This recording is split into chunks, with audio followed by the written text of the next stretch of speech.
안녕하세요, 여러분. 오늘은 한국 사회를 크게 뒤흔든 희대의 충격적인 사이코 범죄 사건을 함께 파헤쳐 보려고 합니다.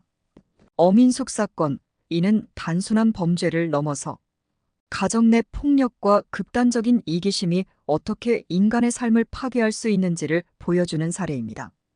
자신의 남편, 어머니, 형제 등 가까운 사람들에게 심각한 상해를 입혀 보험금을 타내는 방식으로 범행을 계획하고 실행에 옮겼죠.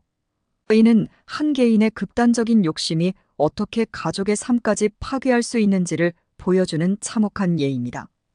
2000년부터 2005년까지 약 5년간 어민숙은 자신의 남편들과 가족을 대상으로 한 잔혹한 범행을 저질렀습니다. 자신의 남편, 어머니, 형제 등 가까운 사람들에게 심각한 상해를 입혀 보험금을 타내는 방식으로 범행을 계획하고 실행에 옮겼죠.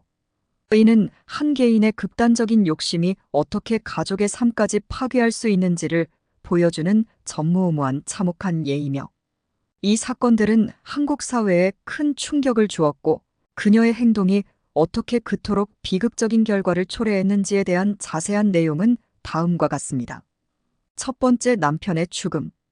어민숙은 첫 번째 남편을 상대로 여러 차례에 걸쳐 신체적 상해를 가했습니다. 이를 통해 그녀는 상해보험금을 여러 차례 청구하였습니다. 그녀는 남편의 신체 일부를 고의로 다치게 하거나 심지어는 잠든 남편에게 해를 입혀 보험금을 타냈습니다. 결국 남편은 다양한 상해의 합병증으로 인해 사망에 이르렀고, 이 사건은 어민숙에 의해 계획된 것으로 드러났습니다. 두 번째, 남편의 죽음. 두 번째 남편 역시 비슷한 운명을 맞이했습니다. 어민숙은 이 남편에게도 여러 차례 상해를 입혔고 그 결과로 큰 보험금을 수령했습니다. 그녀는 남편의 음료에 약물을 타서 정신을 잃게 한 후 다치게 하거나 필요 이상의 약물을 투여하여 남편의 건강을 악화시켰습니다. 이 남편 또한 다수의 상해 후 합병증으로 사망하였습니다. 가족 구성원들에 대한 범죄. 어민숙의 범죄는 남편들에게만 국한되지 않았습니다. 그녀는 자신의 어머니와 오빠, 남동생까지도 범행 대상으로 삼았습니다. 그녀는 이들에게도 해를 입혀 보험금을 청구했습니다. 가장 충격적인 사실은 그녀가 가족 구성원들의 눈을 실명시키려 시도하거나 심지어는 실명시킨 경우도 있었다는 것입니다. 이런 행동은 극도의 잔혹함을 보여주며 그녀의 범죄 심리에 대한 깊은 연구가 필요함을 시사합니다. 어민숙의 가정 환경을 살펴보면 그녀는 외형적으로 평범한 가정에서 자랐습니다.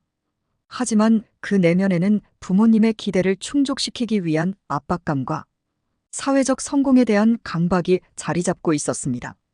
이러한 심리적 압박은 그녀의 성격 형성에 큰 영향을 미쳤고, 이는 나중에 잔혹한 범죄로 이어지게 됩니다. 그녀의 범죄 심리를 분석해보면 어민숙은 강한 자기 중심적적 성향을 보였습니다. 이는 그녀가 타인의 고통을 자신의 이득으로 여기는 데서 기인합니다. 전문가들은 그녀의 행동을 극단적인 이기주의 또는 사이코패스적 경향이라고 설명합니다. 이런 심리적 특성은 그녀가 자신의 이익을 위해 가까운 사람들조차도 도구로 사용하는데 주저함이 없게 만들었습니다. 2005년 어민숙의 범죄가 드러나기 시작한 것은 한 남동생의 용기 있는 신고 덕분이었습니다. 그는 경찰에 자신의 누나 주변에서 일어난 일련의 사건들과 가족 구성원들이 겪은 불행을 털어놓았습니다. 이 신고가 결국 그녀의 잔혹행위를 종지부를 찍는 계기가 되었습니다. 검거 이후 어민숙은 다양한 심리적 평가를 받았습니다. 전문가들은 그녀의 행동 뒤에 숨겨진 동기와 심리적 상태를 분석하려 했습니다. 결과적으로 그녀는 다수의 심각한 범죄를 저지르고도 심리적 불안정을 이유로 호소했지만, 심리평가에서는 그녀가 꾀병을 사용한 것으로 판단되었습니다. 현재 어민숙은 무기징역을 선고받고 복역 중입니다. 감옥 내에서도 그녀는 변함없이 자신만의 사치를 추구하려는 모습을 보였습니다. 이는 그녀가 자신의 처지를 진정으로 반성하고 있지 않다는 것을 시사합니다. 이 사건은 우리에게 여러 가지 중요한 교훈을 줍니다. 첫째, 가까운 사람조차 이용하려는 극단적 이기주의는 결국 자신을 파멸로 이끌 수 있습니다. 둘째, 사회는 이런 극단적 인물을 조기에 발견하고 적절한 조치를 취할 수 있는 시스템을 갖추어야 합니다.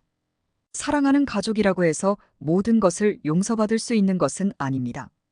우리 모두는 타인의 아픔에 공감하고 정의를 위해 목소리를 내는 것이 중요합니다. 여러분의 생각은 어떠신가요? 이 사건에 대해 어떻게 생각하시는지 댓글로 의견을 공유해 주세요. 그리고 이 영상이 유익했다면 좋아요와 구독을 부탁드립니다. 함께 사회적 문제에 대해 더 깊이 고민하고 토론하는 것이 우리 모두에게 도움이 될 것입니다. 감사합니다.